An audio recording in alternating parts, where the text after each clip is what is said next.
presencia y sobre todo el interés en algo que es el probiótico más importante que tenemos a la mano para utilizar en cuadros de gastroenteritis. Quería agradecer también al laboratorio que organizó este evento y que consideró invitarnos, porque todos nosotros como médicos, nos interesa la evidencia. Y resulta que hace más de 20 años se empieza a publicar sobre este probiótico en especial, Saccharomyces boulardii, con ciertas características que no tienen otros probióticos en el mercado. Por eso nos interesó hacer un trabajo que mostrara, bajo evidencia clínica, un estudio como corresponde, aleatorizado, ciego, para que mostráramos al mundo las características de este probiótico en especial en las gastroenteritis de los niños en nuestros países, básicamente países en desarrollo como los nuestros. Y entonces vengo a contarles un poquito de este trabajo que se llamó Protocolo Sabina, que se generó para ver un poco más de evidencia sobre este probiótico. Formalmente nosotros quisimos comparar el Saccharomyces boulardii, y lo vamos a decir con nombre y apellido, CMI 745, con otra cepa que hay en el mercado, que es una combinación de Bacillus clausi, 4 cepas asociadas, para comparar su eficacia y seguridad en el uso de diarrea aguda en pediatría. Pero ¿por qué nos convoca este trabajo? Este trabajo, yo soy médica del Hospital de Niños Ricardo Gutiérrez, hace 35 años, y también soy docente de la Universidad de Buenos Aires, y creo que la diarrea sigue pesando en la población pediátrica muchísimo. Ya sabemos que hasta 600.000 niños mueren mundialmente todavía por causas asociadas a diarrea.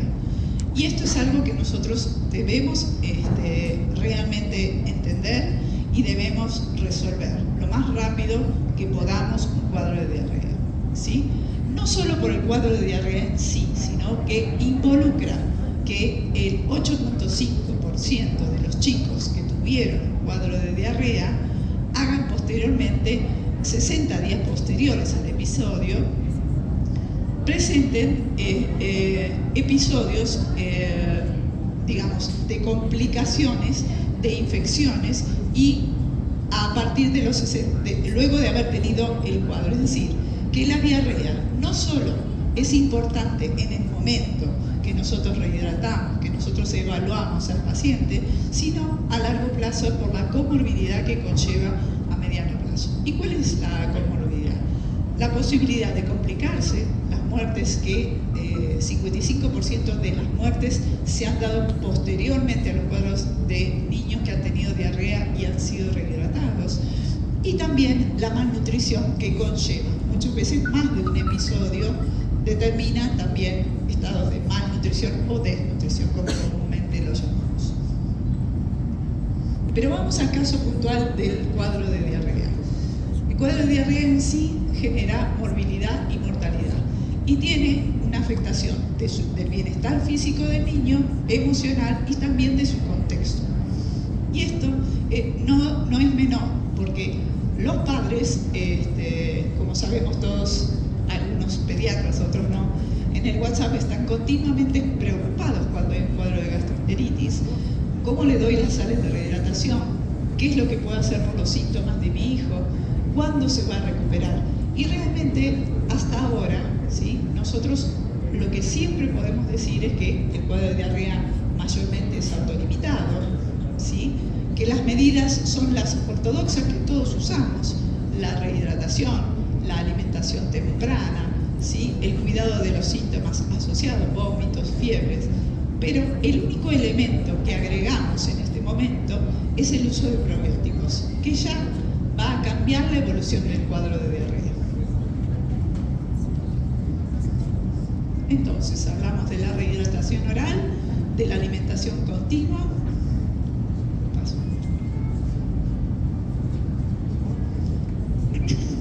De los medicamentos antiinfecciosos que no se utilizan en cuadros de diarrea en forma empírica. Sabemos que necesitamos tener atrás un microbiólogo, necesitamos un virólogo, un bacteriólogo que nos diga qué tipo de microorganismo está generando esa diarrea para poder específicamente darle el tratamiento adecuado. Solo en esas situaciones se justifican los antibióticos y en ciertas situaciones particulares, por ejemplo, en inmunosuprimidos, niños menores de 3 meses. Pero lo que sí está estandarizado y realmente aprobado es el uso de probióticos. Y acá vamos a tratar de dilucidar cuál es el mejor que tenemos que usar en la práctica pediátrica. Como sabemos todos, los probióticos son microorganismos vivos que brindan un beneficio a la salud cuando se administran en dosis adecuadas. Esto como forma general. Ustedes tienen que saber que en diarrea aguda están aprobados 3 tipos de cepas. Esto es de acuerdo a la evidencia. El Saccharomyces boulardii, CNSMI 745, el Lactobacillus rhamnosus y el Reuteri con bastante menos evidencia. Pero no hay más evidencia sobre otros probióticos. Hay trabajos aislados, nunca suficientes para dar una recomendación fuerte. Entonces, no todas las cepas probióticas son efectivas en los cuadros de diarrea y son específicos de cepa y de cada enfermedad. Eso es importante, es un concepto que me gustaría recalcar porque es en base a lo cual nosotros tenemos este probiótico que está absolutamente individualizado y que realmente es una sola cepa, a diferencia de otras posibilidades que hay en el mercado de combinación de cepas. Las combinaciones de cepas en general no son tan eficientes para múltiples cuadros, dentro de ellos los cuadros de diarrea. ¿Por qué? Porque muchas veces puede haber también antagonismos de las funciones específicas de cada cepa que contiene el probiótico. Investigando un poco más, ¿cuáles son los factores para que nosotros podamos elegir un probiótico? En principio, necesitamos restaurar la microbiota. La microbiota ha sido interrumpida por cualquier microorganismo, virus, una bacteria, parásito. Es importante cuál tenemos disponible en nuestro país y si es suficientemente seguro, porque se trata de población pediátrica en la cual nosotros no vamos a poder introducir ningún medicamento sin que sea por lo menos seguro. Y por supuesto, lo que nosotros necesitamos como pediatra, que sea eficaz. Entonces, antes de hacer este trabajo, todos nos preguntábamos, ¿cuál es el objetivo del tratamiento de diarrea? Ortodoxamente sabemos que es rehidratar al paciente, evitar que pierda peso, realimentarlo temprano, permitir que dure lo menos posible y que no se complique ni a corto, ni a mediano, ni a largo plazo, ¿sí? Pero la pregunta fundamental, ¿ustedes saben realmente si los probióticos son de uso habitual en los cuadros de diarrea aguda? De acuerdo a la evidencia, la respuesta es sí. Los probióticos ayudan a acortar el periodo de diarrea y esto es un elemento sumamente importante porque tiene que ver con tener que rehidratar menos al paciente, evitar que este chico se desnutra más, evitar que haga pérdida de micronutrientes, evitar que se afecte su microbiota. La microbiota en este caso es algo sumamente importante que debemos cuidar desde los primeros días de nacimiento del chico, inclusive previamente. Con lo cual, digamos, estamos preservando la salud futura de este chico. Y entonces, la eficacia de uno u otro puede variar acorde a dónde nos encontremos. Sí, hemos visto que en ciertas poblaciones funciona mejor que en otras.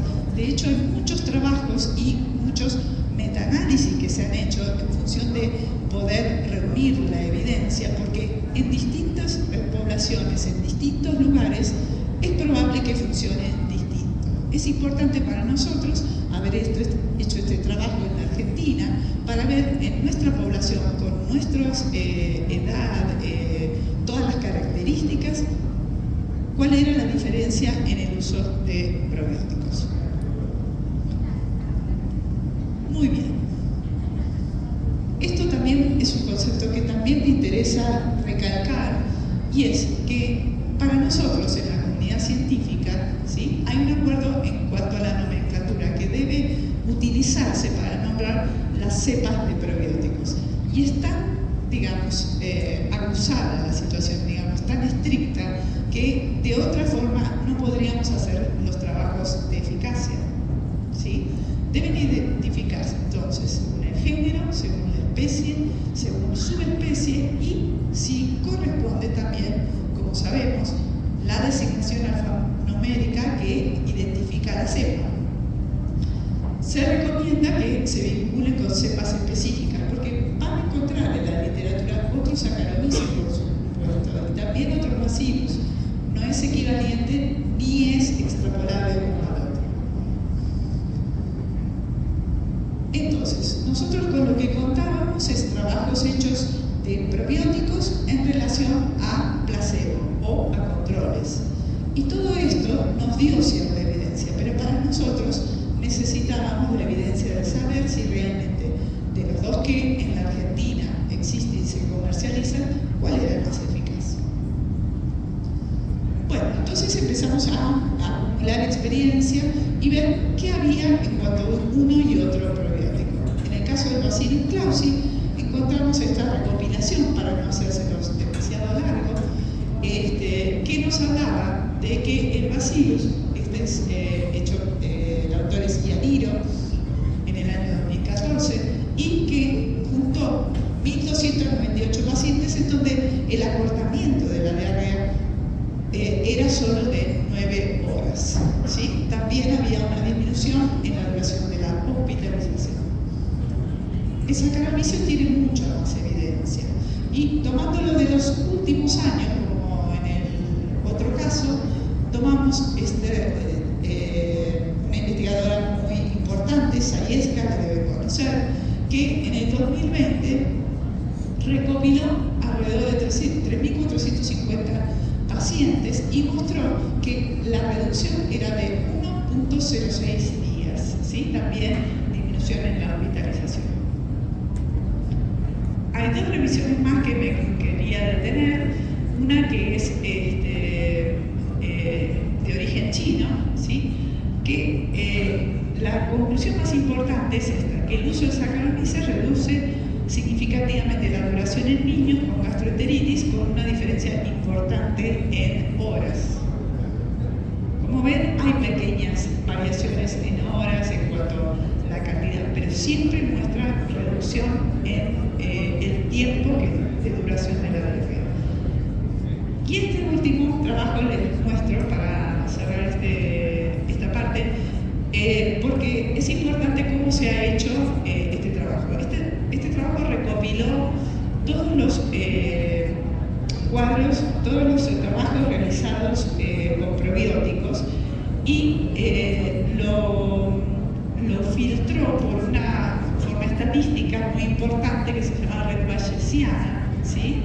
Que lo que hace es evitar los pequeños errores estadísticos que pudieron tener y homogeneizar todos los trabajos. Y la conclusión más interesante que dejó es que entre todos los probióticos el Saccharomyces boulardii puede ser el más eficaz en reducir la duración de la diarrea como el riesgo de que ésta dure más de 2 días. Estas son conclusiones importantes porque aquí comparó muchísimos trabajos. El Saccharomyces sigue teniendo funciones, todas las conocemos, básicamente funciones de antitoxina, funciones inmunológicas, funciones de protección de barrera, de unión a patógenos, de protección de mucosa, pero se sigue hablando y se sigue investigando sobre particular levadura y siguen apareciendo trabajos hasta la actualidad. Esto es para mostrarles simplemente, ¿sí? Entonces, el objetivo, como dijimos, es comparar la eficacia y seguridad del Saccharomyces boulardii frente a la mezcla de Bacillus clausi. El objetivo primario era básicamente ver eficacia, ¿sí? Y la duración de la diarrea, si había diferencia en el uso de uno u otro. Entonces, se trató de un trabajo randomizado, multicéntrico, prospectiva, y ciego. Y eso para nosotros fue un gran esfuerzo, porque realmente fuimos muy estrictos en el tratamiento de los pacientes, ¿sí?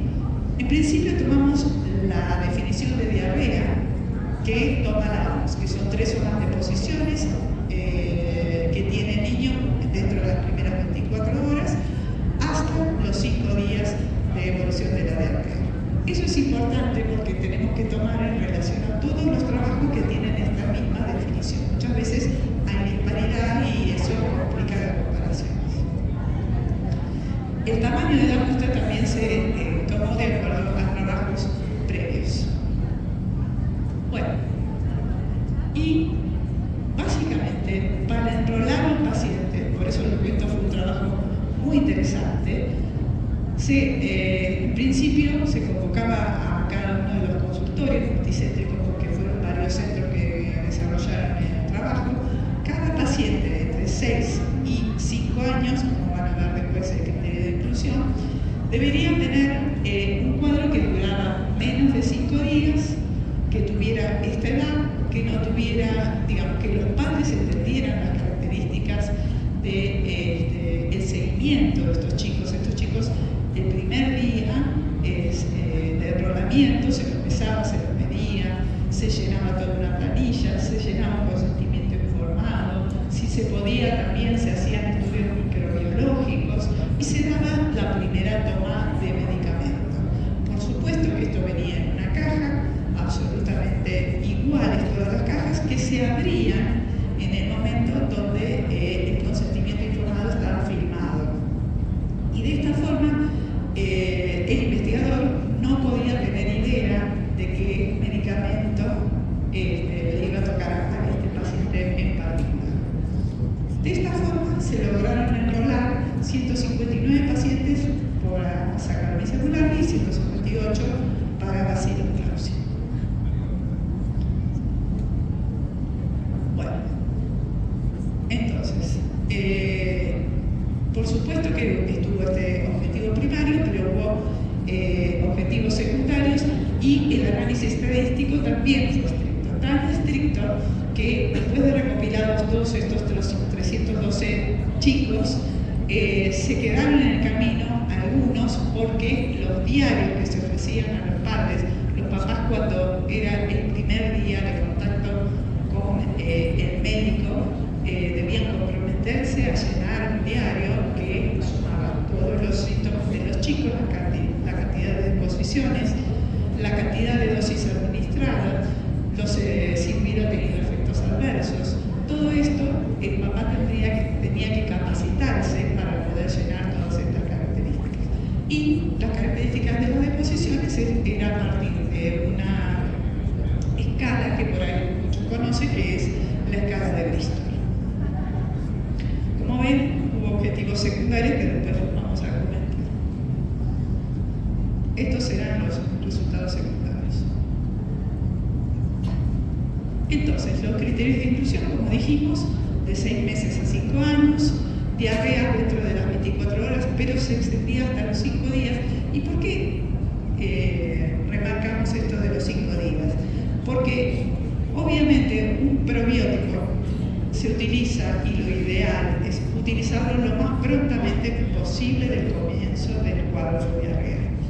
Y esto es algo sumamente importante, porque en este caso lo usamos hasta el 5.º día de evolución y los resultados fueron equivalentes, ¿sí? O sea, sigue siendo eficiente hasta usado más tarde, porque muchas veces los papás no consultan desde los primeros días, igual vamos a ver eso en las conclusiones. Por supuesto tenía que estar el consentimiento y los padres capaces de completar el diario. No incluimos los chicos que no eran capaces de tomar este medicamento de forma oral, los que estaban amamentados más del 50%, los que se presentaban ya con una deshidratación severa y el tratamiento requería una rehidratación parenteral, los que tenían una enfermedad subyacente no fueron incluidos, los que tenían trastornos gastrointestinales o eran inmunosuprimidos y los que habían usado antibióticos, porque consideraron que estos también podían modificar el curso de la enfermedad. y por supuesto los que tenían hipersensibilidad o habían estado con otro programa. Bueno, entonces, como les contaba, el primer día era bastante completo, se escribía sin consentimiento informado, se explicaba cómo llenar el diario de diarreas, se explicaba que todos los días, hasta el día 6, nos íbamos a comunicar telefónicamente o por cualquier efecto adverso para ver el curso y el seguimiento de este cuadro de diarrea, en los dos casos, por supuesto, y se ofrecían 5 días de tratamiento. Si había una dificultad, los padres se podían comunicar con el investigador en forma inmediata. Bueno, la segunda visita era el 6.º día, cuando ya terminaba el tratamiento con ambos probióticos. Y en ese momento se evaluaban nuevamente todos los parámetros que hemos comentado. El tercer contacto con esta familia era al día 12, ¿sí? Siempre podía haber más comunicación, pero la formalidad decía que el día 12 nosotros teníamos que llamar y saber si realmente había recaído, si persistía con diarrea o si había algún efecto adverso a largo plazo. Bueno, estos son todos los que enrolamos, ¿sí? Que se inscribieron en el trabajo. Interesante fue que después, esto que les comentaba, se fueron sacando algunos para hacer más fiable el trabajo, para mostrar realmente la eficacia, ¿sí? Sin sesgos de ningún tipo, ¿sí? Quedaron entonces, completaron estrictamente el estudio 133 en el caso de Saccharomyces y 130 en el caso de Bacillus clausii. Y en el análisis tuvimos el intent to treat, que fueron desde el inicio, se toman todos los enrolados, y el análisis posterior se hizo con los 133 pacientes. Lo mismo para Bacillus clausii. Bueno, tenían que ser las poblaciones que tocaran para ambos probióticos, tenían que ser equivalentes, y esto también es un elemento importante, porque si no lo eran, realmente no podíamos comparar ni la eficacia ni la seguridad. Y entonces acá tenemos tanto la edad media como el género, como el peso corporal de estos chicos. La vacuna de rotavirus era otro de los requisitos. Los chicos tenían que estar vacunados, ¿sí? Para rotavirus. La vacuna de rotavirus generó también un cambio de la epidemiología. Sabemos que ahora tenemos más otros virus, ¿sí? Pero en nuestra población todavía sigue siendo la etiología bacteriana la de más peso. Y ese era un punto que nos interesaba. Por eso en la primera consulta tratábamos de hacer una evaluación bacteriológica y virológica. Y el tiempo de inicio desde que comenzaba a hacer seguimiento por protocolo. Bueno, los resultados están aquí. Básicamente el principal resultado, el que más nos interesó, fue la diferencia entre uno y otro probiótico, que fue de casi 12 horas. ¿Sí? Si no fuéramos tan estrictos, en toda la población de los 157 y 158, la diferencia era más importante, pero cuando fuimos estrictos, sacando todos los sesgos, fueron 12 horas. Entonces, podemos decir que redujo significativamente las medianas horas hasta el cese de diarrea en comparación con el Bacillus clausii. Esa fue nuestra primera conclusión. Entonces, esto es algo importante porque puede parecer banal o poco importante, pero tener 12 horas menos, que un chico se recupere medio día antes, recuperando también su intestino y toda su funcionalidad, o sea que sin la intervención del probiótico muchas veces esto no sucede, ¿sí? Es algo muy importante dentro del cuadro de diarrea. Entonces, del análisis estricto de los 263 mostraba 11 horas. Y lo que a mí me gusta recalcar, que el Saccharomyces boulardii, lo que a mí me parece y es algo a resaltar, es su funcionalidad en cuanto a las vacunas. bacterias patógenas, ¿sí? Acá tuvimos una diferencia sumamente significativa. Si bien no lo pudimos hacer en toda la población, en los 263 chicos, no se pudieron hacer los estudios microbiológicos porque no se contaba con la muestra el primer día de adscripción al trabajo. Vimos que en los que pudimos hacer el estudio, la etiología bacteriana para el Saccharomyces mostraba una reducción mayor que con el Bacillus clausii, y eso también es una diferencia significativa. O sea, los dos eran eficaces para los virus, el Saccharomyces boulardii le agregaba un beneficio superior. Bueno, entonces, tenemos en horas, son 112 horas, ¿sí? 131 para el Saccharomyces, y tenemos cosas que dieron similares para los dos grupos.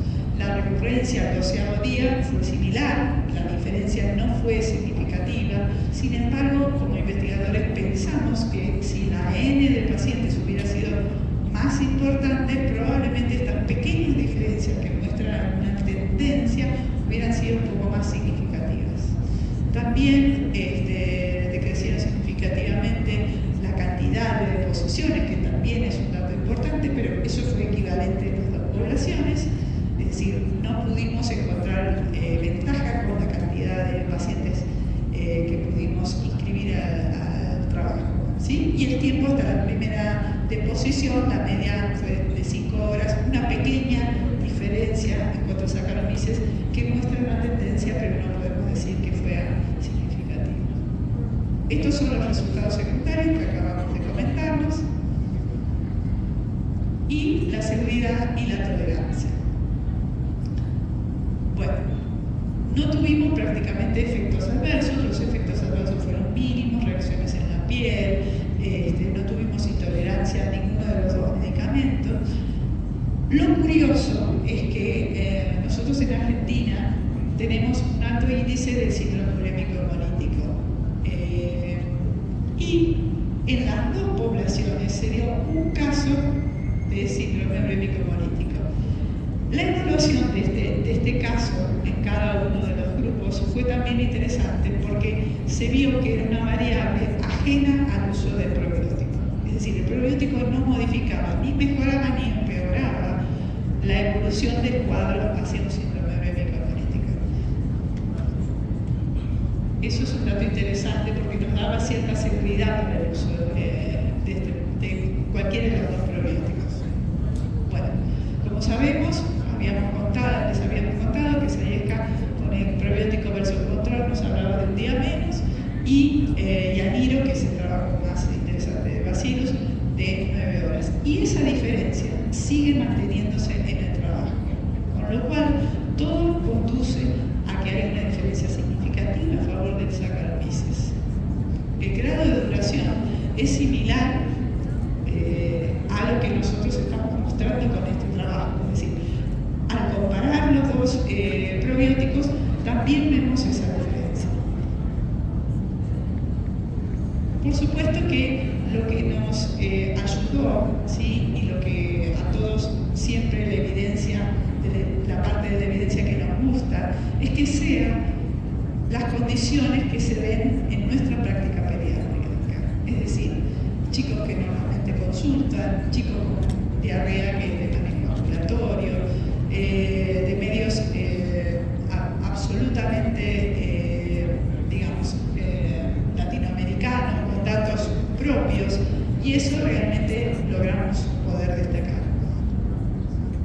Por supuesto que podíamos hacerlo con casos controles, pero creo que la mayor utilidad tiene que ver con eso.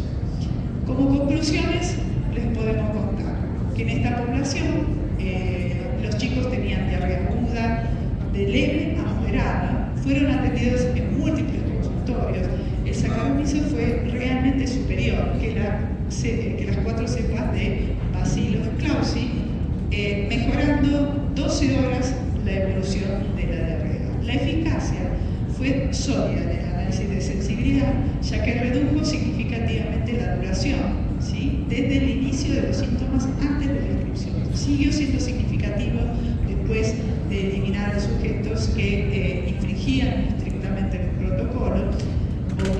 cumplieron, por eso se hizo el análisis tan exhaustivo. ¿Sí? Y lo que me interesa contarles también es que la etiología bacteriana ayudaba y aumentaba la posibilidad de protección hacia esta microbiota y autoeliminación de este cuadro de diarrea. Sabemos que el Saccharomyces boulardii CNSM IS 745 tiene múltiples mecanismos de acción, tantos que están absolutamente descritos. Hay múltiples trabajos hechos en cuanto a virus, rotavirus, bacterias, siempre contribuyendo a, por supuesto, el Clostridium difficile, cada vez más frecuente en nuestro medio, y hasta estudios de parásitos. Toda esta evidencia va a favor de Saccharomyces. El Bacillus clausii también comienza a tener, pero no tanto estudio microbiológico sobre este género.